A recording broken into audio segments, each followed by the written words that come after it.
Hey guys, this is the Risky Roads podcast. Today I'm going to bring you guys another player profile on Amir Harris. Amir Harris is going to be a freshman this year, same class as me, and I'm excited to tell you guys all about who he is and what type of player he is, so you know what to expect when you get into the season. Okay, so first thing, Amir Harris is from Maryland. He did pretty well there. Played in high school in Hagerstown, St. James School. So he had originally offers from Auburn, California, Oklahoma State, and UConn, which is a pretty impressive group of schools. Especially, I like Utah, UConn, Oklahoma State, pretty good schools. He actually was originally committed to Rhode Island, and he decommitted from there. He signed his letter of intent around early May, after, as I forgot, the decommit from Nebraska, Xavier Johnson, left. So many people kind of compared them to each other. He is 6'5", 190 pounds, which makes him a pretty big player considering he's a point guard. Or maybe he'll play a little two guard for us since we have Glenn and James Palmer. But I watched some film on him, and he is definitely a great athlete. I think that's one of the top skills he has. Hopefully we will be able to see a lot of impressive dunks and just getting into the lane plays with his quickness. And he's just really a player who handles the ball well, assists well. The problem is shooting. So we'll have Jake come on later in the podcast to talk about his shooting form. He's kind of an expert, but just looks and watches a lot of YouTube on it, how to shoot best, so we'll get him on later. But when I'm looking at his film, he really has incredible ability to just get into the lane and make plays. He was always driving, and he made some crazy great assists with behind the back, just always finding a guy under the hoop, which is something that I don't think we really had a lot of. I think Palmer probably did that a little bit, but I really like that he can just find guys for really good shots and not just threes, and I think that'll be helpful to get us layups. I think we'll, as a smaller team, we'll be able to get guys cutting to the basket from maybe like the corners, and he'll be able to dump it off to them and get that. I do have a concern with once we get the ball, we might struggle to put it in since we're so short. We don't have a traditional big guy now, and so we might just get stuffed with being in college. It'll be a little different for him. Transitioning to the defensive side of the ball, he definitely showed a lot of anticipation, I thought, when he was playing defense, and he looks like a really long player. And the type of player he is, anytime you have an oversized guy who has the athletic ability of the shorter guy, but is just taller, I always like those players on defense. I think he has long arms. Definitely don't know for sure, but just watching him, I hope has a good wingspan, and that is super helpful on defense. You have more room to get in front of the guy. You have more room to get steals, blocks, everything. It really can make up for any difference out there on the court. But he, in his highlights, had a ton of steals. I thought he showed anticipation, which can sometimes be bad because if you mess up, then you're kind of gone and running towards your side of the net, or your side of the basket or court. Play tennis, so the net was a problem there. But he definitely got a lot of breakaways and just finished it with some awesome dunks in there. So I think I like to see that. I wonder if he'll have a good deflection rate, which is just how many times you get your hands on balls and stuff. But he also even showed his ability to get dunk or blocks. I think he's just an athletic player, and obviously he was playing some shorter people in high school, but I think he could have a chance to get some good blocks and athletic, great-looking blocks. I kind of see him as a guy who is similar to a player on my favorite team, the Philadelphia 76ers. Could be a smaller version of a guy like Ben Simmons. Ben Simmons this year, he literally did not take a three. He had 10 huck-ups from like half court, but did not take a three all year. But that didn't stop him from having like 16 and 8 and 9 this year in the NBA. So you definitely can do some good things without a shot. Obviously, even for guys like Ben Simmons, you can just be so much better when you do have a shot. But I think he could still create good numbers, have some great assists, and just really work well within the team, even if he can't shoot this year. So many opportunities are created when you just drive, and hopefully we'll be able to surround him with shooters. Palmer's not a great shooter, but hopefully Copeland and Roby and Palmer and even Chan will be a threat from the three-point line.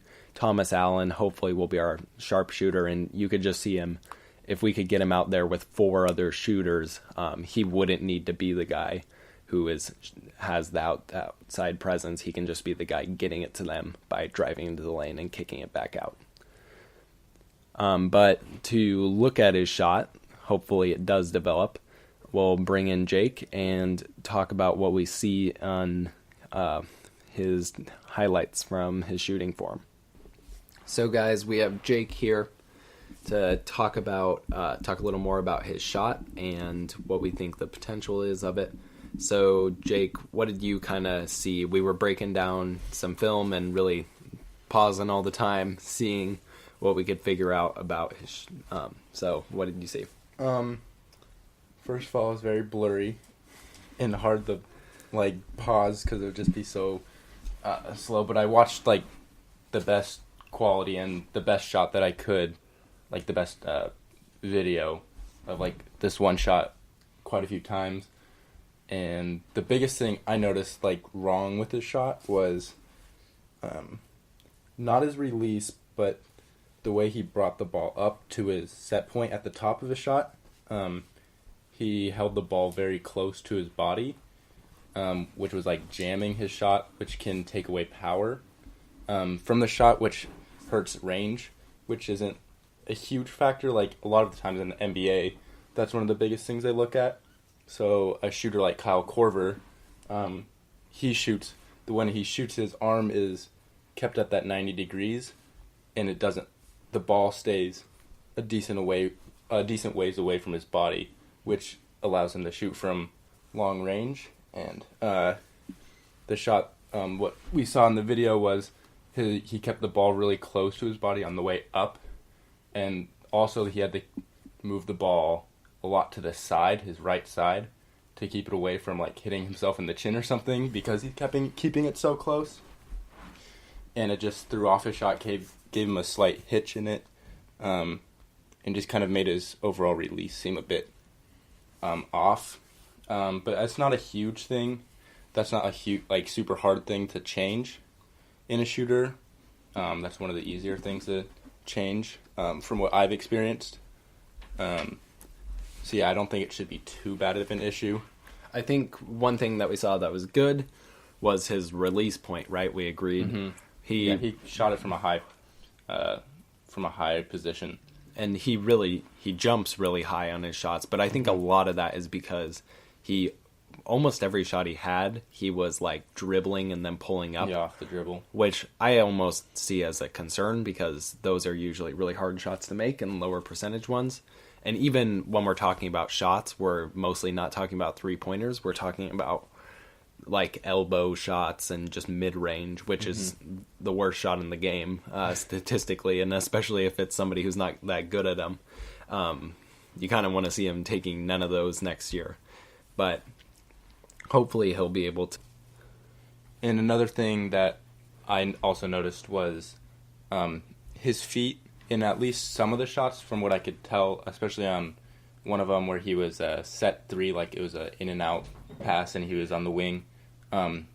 His feet were pretty close together, which could have some balance issues. And he didn't have a super great tilt, so he was really square to the basket, which some people think is the right way, but more modern shooting technique, the more players are starting to shoot with the tilt in. Professional shooting coaches will tell you that helps relieve stress in the shooting shoulder, which makes you have a smoother and easier with less strain on your release. But that's also another thing that's not like super technical and super hard to fix. Just spreading your feet out and having a tilt, and it usually players often find that it feels more comfortable once they start doing it. So it's nothing major that I don't think can be fixed. But I guess every player is also different. So I mean, he hasn't practiced with that. It's not just fixing it. It's just doing 1,000 reps with the right form. So hopefully he's been doing that while he's been practicing, and we haven't been able to see him. So thanks, Jake. He's going to hop off, and I'm going to do a few more stats to finish it off, to develop that.